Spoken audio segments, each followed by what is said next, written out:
सबको मेरा प्रणाम है, नमस्कार है प्यारे बच्चों। अभी देश फिर से एक बार जेपी आंदोलन के जैसे आंदोलन की ओर मूव कर रहा है। आप समझिए युवाओं में आग भड़क चुकी है। एक तो 4 साल तक आप नौकरियां नहीं देते हैं और उसके बाद एक ऐसी योजना लाते हैं जिसका कहीं कोई माई बाप नहीं है। कौन है ये लोग, पता करो यार। कौन इस योजना की बुद्धि देते हैं मंत्रालय को या पीएमओ को? यार पागल हो गए हो क्या तुम लोग? मतलब समझ बूझ खत्म हो गई है क्या? आर्मी के कारण हम लोग देश में सो पाते हैं चैन से, नहीं तो पता चले कब कहां बम फूट गया। पहले आते हैं मेरे दोस्त की इस योजना के बारे में। क्या है ये? हम इस योजना का पहले ही कह देते हैं पुरजोर तरीके से विरोध करते हैं और हम इस योजना के सपोर्ट में नहीं हैं। अग्निवीर योजना, प्रशिक्षण अवधि सहित 4 वर्षों के लिए युवाओं को भर्ती किया जाएगा। गौर फरमाइएगा मेरे दोस्त, मात्र 4 वर्षों के लिए, और वो भी 17.5 साल से लेकर 21 साल तक के युवा। आप बिलीव कीजिए सर, 21 साल के युवाओं में तो मैच्योरिटी, 17.5 साल में तो मैच्योरिटी नहीं आती है यार बच्चों में। वो कैसे स्ट्रेटेजी बना के दुश्मन पे वार करेंगे, उसको कोई मार देगा यार। पागल हो गए हो क्या? 17.5 साल के बच्चे अनमैच्योर्ड होते हैं।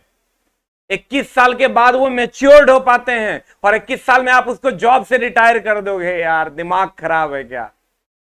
पागल हो गए हो क्या आप लोग? कहते हैं मेरे दोस्त कि प्रशिक्षण अवधि सही 4 वर्ष में उसकी रिटायरमेंट हो जाएगी और एज लिमिट 17.5 से 21 साल तक है। कैसी विडंबना है। अग्निवीर फंड जो है सरकार ने 11.5 लाख करोड़ रिलीज किया है और कहा गया है कि सैलरी का 30% और गवर्नमेंट उसमें 30% ऐड करेगी और रिटायरमेंट के समय उसको उतना पैसा दिया जाएगा जिससे वो स्वरोजगार कर पाएंगे। उसके बाद लाइफ लॉस अगर उनका होता है तो 1 करोड़ मिलेगा, इंजरी होता है 44 लाख मिलेगा और 25% जितना का रिक्रूटमेंट होगा उसमें से 25% को रखा जाएगा। ये सरकार की बातें हैं। अब इस पे कमेंट्स क्या क्या हैं सर जो मेरे तरफ से हैं? मेरा कहना है कि अगर अग्निवीर है तो एक सदनवीर योजना आप लाइए। सदनवीर योजना मतलब जो लोग सदन में जाएंगे वो 2 साल के बाद रिटायर कर जाएंगे और जो दूसरे नंबर पे रहेंगे वो फिर से 5 साल के लिए एमपी बन जाएंगे, 3 साल के लिए एमपी बन जाएंगे। कुछ तो कर दो यार, या 5 साल के बाद उसको रिटायर कर दो और उसके बाद वो फिर दोबारा चुनाव नहीं लड़ पाए। कुछ ना कुछ करो यार सदनवीरों के लिए, जो लोग सदन में बैठ के ऐसी बेवकूफों वाली स्ट्रेटजी बनाते हैं। दूसरा सर, आर्मी की चिंता आप छोड़ दो, आप एमएलए एमपी की चिंता करो कि उन लोगों को कैसे वीर बनाया जाए। हम लोग ऑलरेडी वीर हैं, हमारे देश के नौजवान ऑलरेडी वीर हैं। तीसरा कमेंट से चला आर्मी का 4 साल और एमएलए एमपी का जीवन भर। ऐसा क्या खास है भाई उसमें? एक भी एमएलए एमपी सही से तो काम कर नहीं रहे हैं और एक भी योजनाएं सही तरीके से कार्यान्वित नहीं हो रही है, तो उनको जीवन भर क्यों? मेरे दोस्त कहते हैं आर्मी जॉब खोजे और एमएलए एमपी पार्टी खोजे। कब किस में चले जाना है? मेरे दोस्त आप ये सोचिए कि मेरे यहाँ कोई जॉब कर रहा है और हम उसको ये बोलें कि भाई तेरे को 6 महीने के बाद हम निकाल देंगे, तो वो तो यार पहले दिन से मेरे यहाँ काम नहीं करेगा, मन लगा के वो कहीं और जॉब खोजने की जुगाड़ करेगा। तो आप क्या कहना चाहते हो? नक्सली को जन्म देना चाहते हो, आतंकवादी जन्म देना चाहते हो, या आतंक फैलाना चाहते हो? क्या मोटो है सर आपका? आप खुद सोच के देखो यार। ये बुद्धि जो दिया होगा ना, बिलीव करो मैं उसका वो बड़ा सा पुतला बना के नीचे से आग लगा दूंगा। पागल हो गए हो क्या यार? कौन ये बुद्धि देता है मोदी जी आपको? और ये लोग जो आके कमेंट्स करते हैं, अनुराग कश्यप जी हमारे आते हैं, बड़ा गोरे गोरे दिखते हैं वो, और कितना बढ़िया से खंडन करते हैं। क्या कॉन्फिडेंस है सर आपका? पागल हो गए हो भाई। मेरे लड़के 13 साल 14 साल के जब होते हैं ना तो उनके सर पे वर्दी का खून सवार होता है। बॉर्डर मूवी देख करके वो अपने आप को सन्नी देओल मान बैठते हैं कि जब बंदूक मिलेगी तो पाकिस्तान पे वार करेंगे, जब बंदूक मिलेगी तो चाइना पे वार करेंगे, और आप उसको कहते हैं कि बाबू 21 साल में तुमको हम रिटायर कर देंगे। एकदम आपका दिमाग जो है ना नेक्स्ट टू नेक्स्ट लेवल पे चला गया है, जिसकी अब कोई सीमा बची नहीं है। 2024 में चुनाव है, थोड़ा सा तो कम से कम समझ जाइए। देश में आग लग चुकी है और देश को बचाने का दायित्व तो हमने आपको दिया था, आप अपने दायित्व का निर्वहन कीजिए। दूसरा, 21 साल में, अब आप खुद सोच के देखिए, आपके घर में बच्चे हैं, हमारे घर में बच्चे हैं, क्या 21 साल के बच्चे को हम स्ट्रेटजी बनाने के लिए बोल सकते हैं कि हमारी अगर किसी बगल वाले से लड़ाई है तो तुम स्ट्रेटजी बनाओ कि हमको लड़ना कैसे है? हमारी पाकिस्तान से लड़ाई है और हम 21 साल के बच्चे, 17.5 साल के बच्चे को कहेंगे कि लड़ना कैसे है? अरे मेरे भाई, आप कहते हो कि नौजवानों की फौज चाहिए हमको, कम उम्र वालों की फौज चाहिए। आप ये बोलिए कि मैच्योर लोगों की फौज चाहिए। आप अमेरिका के सैनिकों को देखिए, वो लोग मैच्योर होते हैं, उनके पास स्ट्रेटजी अगर हो मेरे दोस्त, अगर स्ट्रेटजी हो ना तो 10 लोग को एक लोग मार सकता है, और अगर स्ट्रेटजी नहीं हो ना तो एक लोग के हाथों 10 लोग मारे जा सकते हैं। आप सोच के देखिए, क्या 21 साल के बच्चे के पास स्ट्रेटजी उतनी मैच्योर तरीके से होगी?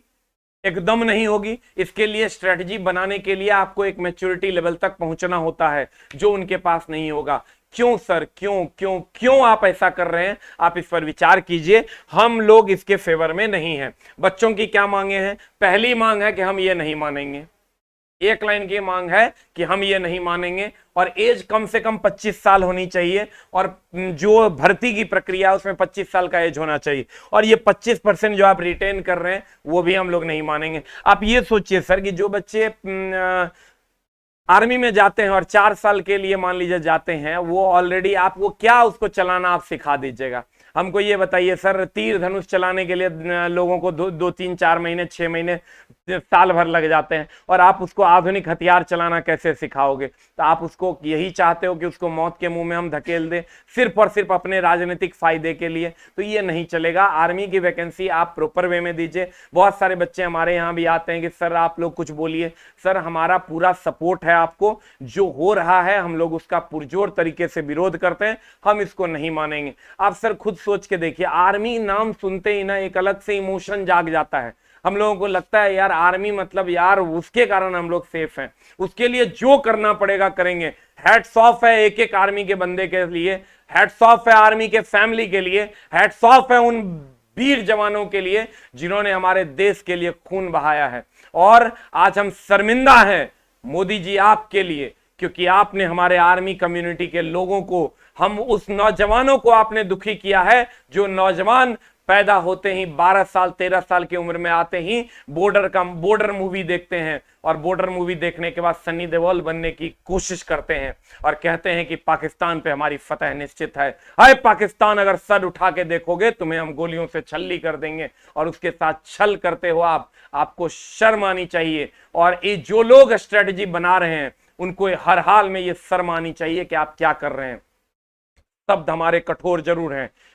सत्ता में बैठे हुए लोग, ये आप समझ जाइए, हम लोग सत्ता में बैठा सकते हैं तो सत्ता से उतार भी सकते हैं। आ रहा है 2024, संभलिए, और हम जैसे युवाओं को गलत करने पर मजबूर मत कीजिए, और ये हम लोग कदाचित नहीं सहने वाले हैं। हम चाहेंगे कि आप लोग सभी लोग आर्मी के नौजवानों को सपोर्ट कीजिए हर हाल में, क्योंकि ये लोग जिस सपना को जो कहते हैं हम लोग भारत माता की जय, हे भारत भूमि तुम्हारे लिए जान दे देंगे। कहां पता है कि भारत भूमि की सेवा करने के लिए हम जम्मू कश्मीर के बॉर्डर पर रहेंगे, और हमें इस बात की चिंता होगी कि क्या मेरा अगले साल नौकरी रहेगा कि नहीं रहेगा।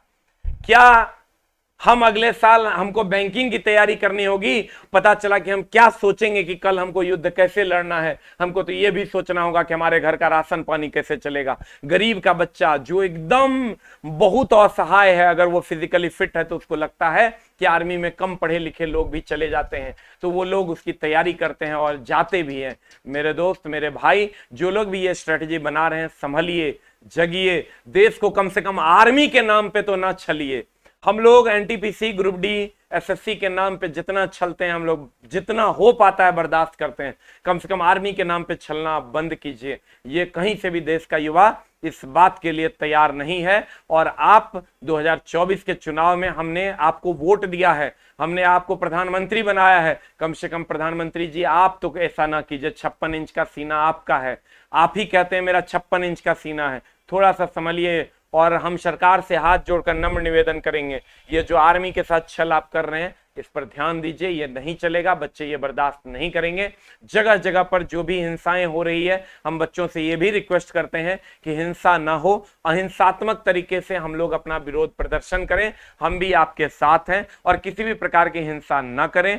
अहिंसात्मक तरीके से हम लोग संविधान को मानने वाले लोग हैं, हम लोग संविधान के अनुसार चलने वाले लोग हैं, हम लोग संविधान को भगवान मानने वाले लोग हैं। अहिंसात्मक तरीके से आप आंदोलन कीजिए, हमारा पूरा सपोर्ट है, हम सभी शिक्षकों का आपके साथ सपोर्ट है, क्योंकि आप हैं तो हम हैं, और कोशिश करेंगे हम आगे भी आपका सपोर्ट करते रहें। Thank you very much, love you all, नमस्कार।